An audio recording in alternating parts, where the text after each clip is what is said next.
maybe it won't be as bad as it was right the snow game.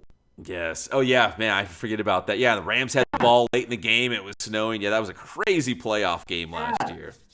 The other big game might be, well, the 2-0 Chargers, man. How about the LA teams? The Chargers are also 2-0, technically in first place right now in the AFC West.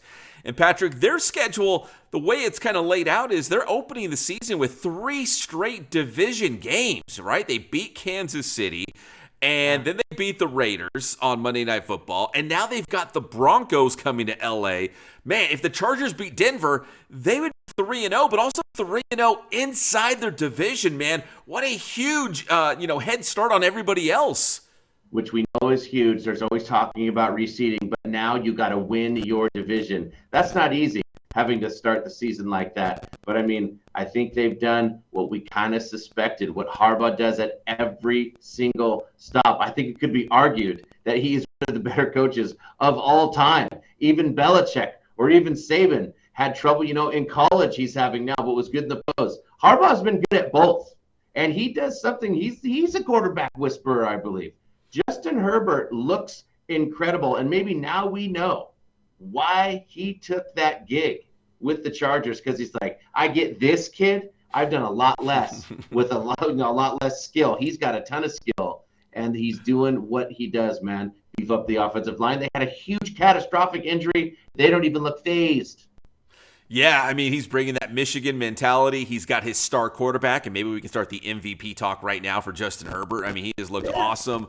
Dude, University of San Diego, Stanford, to the NFL. Dude, the guy has won literally everywhere he's been, and it hasn't taken I need like a 5-year ramping up period to get where we're going to be in contention for titles and have winning seasons.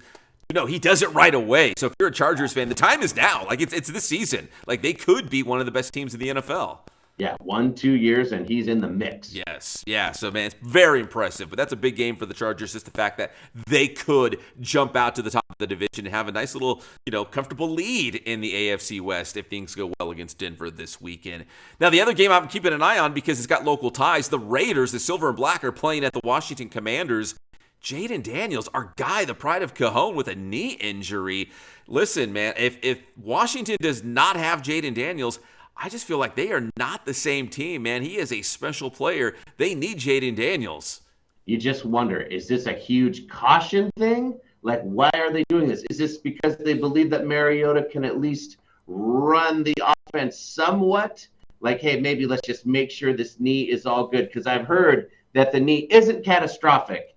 It is something, and they might want to just, see what Mariota can do here and get this knee right before bringing him back. So I would think the doctors know what they're doing. I would also think Jayden's itching to play.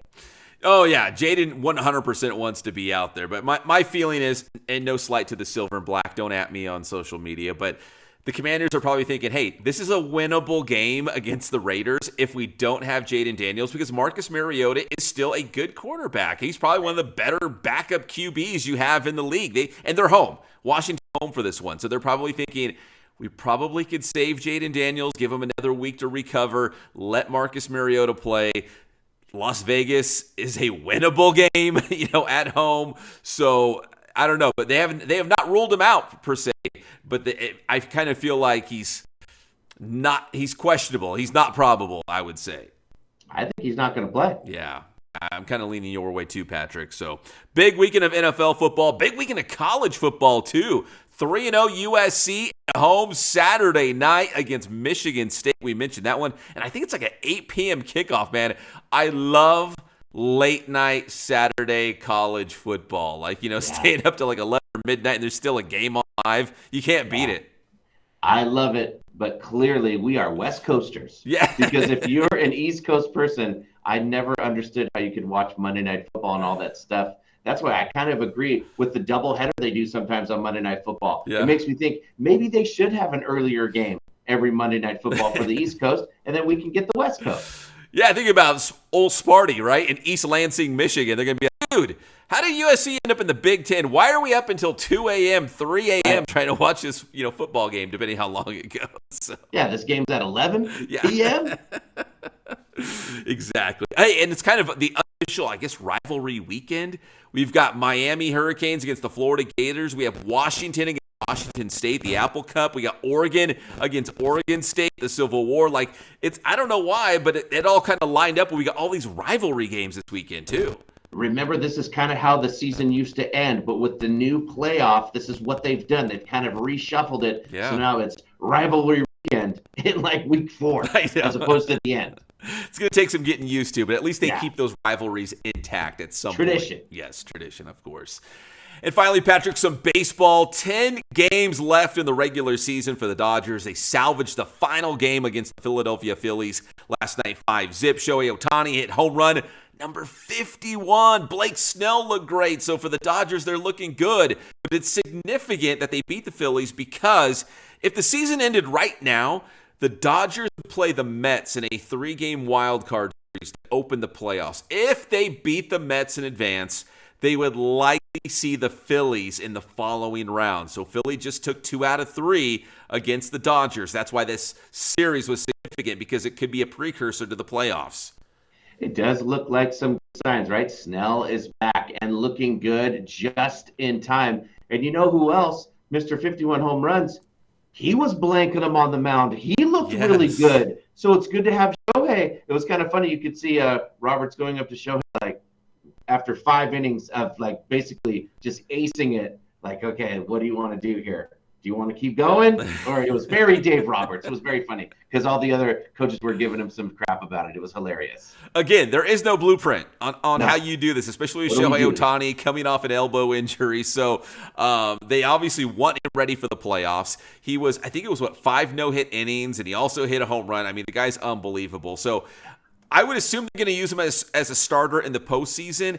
There's been talk, I think Clayton Kershaw might come out of the bullpen or maybe be the closer for the playoffs. Like, the Dodgers have a lot in play because the pitchers are finally getting healthy and they have a surplus of, great arms, of great pitchers. So that is a great problem to have if you are the Dodgers. And I want to bring up one more thing, Patrick. Ohtani hit his 51st home run. That means we have 3 different Major League Baseball players with more than 50 home runs so far this season. That would be Ohtani with 51, Kyle Schwarber of the Phillies with 53, and of course, the big old dumper, Cal Raleigh of your Seattle Mariners with 56 and counting on the season.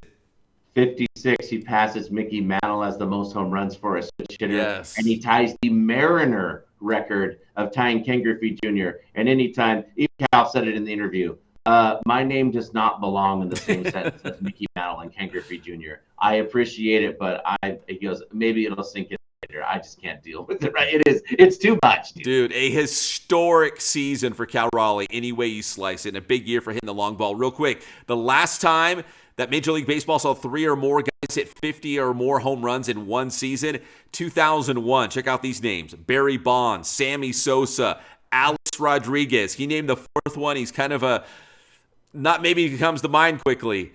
I know. I can't believe it's not Mark McGwire. No, it was Luis Gonzalez of the Diamondbacks. Wow. Monster year all of a sudden. So he just blew up, man. Yes. It is that time of year as we wrap up and get ready for the playoffs in baseball. Football's in full swing. It's a great time of year. That's why we talked to our guy, Pep, and we will do so on Monday when we recap it all, the whole crazy weekend. Pep, tell me how to get your stuff. I like crazy, man. Love a lot of good football. Get my stuff at Inland Sports on X, on Instagram, and Facebook. We're also on YouTube. That is Inland Sports.